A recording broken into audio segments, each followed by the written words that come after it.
Welcome to another edition of Swim Easy Speed. My name is Tim Floyd. I am a longtime swim coach and triathlon coach, and today we're going to be doing the 9th in the Freestyle Fundamentals series. This is just going to be on the pole pattern, and there's a lot of confusion I think around this sometimes, and where exactly your hand should be pulling, and what it looks like, and how are your arms, and where's the midline, and so I'm going to try to simplify it a little bit, and kind of give you the whys and the hows, and then some of the common mistakes that I usually see and why those are happening sometimes. So here we go. We're just going to look at it's going to be from straight on. Let's kind of look at it, and then I'll break it down and kind of say what's right and why.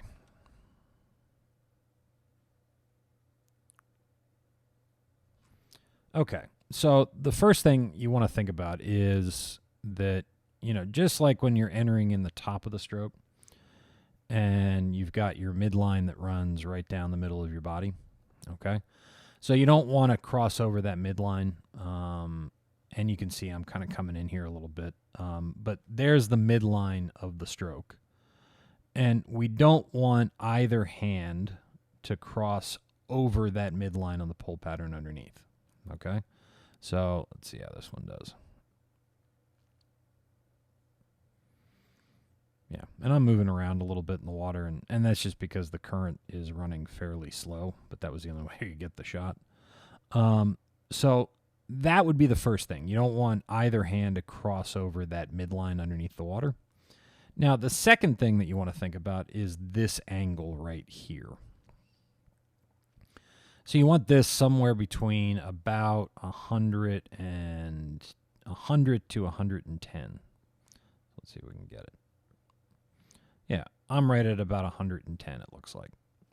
Okay. And let's see what the other one looks like.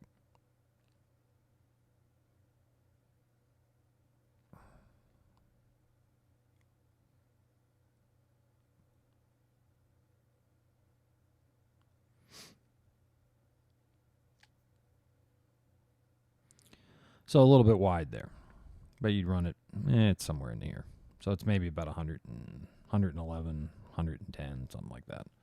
So that's kind of the angle that you want on the water, so that you push, when you're pushing through there, you're kind of skirting that midline. A good way to kind of remember where the midline is if your fingertips are always pointed down towards the bottom. That'll give you feedback on where your hand is in relation to your midline. Because if you move the hand way over here, but the fingertips were still pointed downward, you'd feel it in the wrist. So a good cue is just always, once you start pulling, keep those fingertips pointed down towards the bottom of the pool. So the next thing that we're gonna look at, and the reason that you want this is right here you have all this leverage. The core's engaged, the lats are engaging, all of these big muscles are engaging all at the same time. And that's what we want. We want, if we're long and flat on the water, we want to be able to engage all of these muscle groups together to generate the most amount of power on the water that we can. So these next ones are just some of the common mistakes I see. And so the first one is just this pulling really, really wide outside the body on the pull. So I'm doing it on the right hand here. So you can see the hand just goes really, really wide. And then this angle becomes, 135. So it's wide open. One of the things that it does is it takes it where you're really out of position to kind of lever with the lat anymore in your back. And it puts all the pressure right there on the top of your shoulder. So typically, this is the typical pull pattern where you start to see kind of like pain either right there, so that kind of bicep tendonitis, or pain right kind of on the top front part of the shoulder. And this sometimes happens when it's a way to kind of correct for any imbalances in the stroke. So typically, I'll usually see this is if the hand up here kind of crosses over the midline, then you'll see this go really, really wide to kind of pull everything back around. And it can be either side. It can be this hand would be entering wide at the top, or that hand is entering wide at the top. So it's typically just to kind of stabilize for any of that kind of imbalance. And then we'll see the next one. And this is where you kind of cross over underneath the midline like that. And I see this one pretty frequently. This one happens most when you're breathing. So it'll be on the hand opposite the side you're breathing on.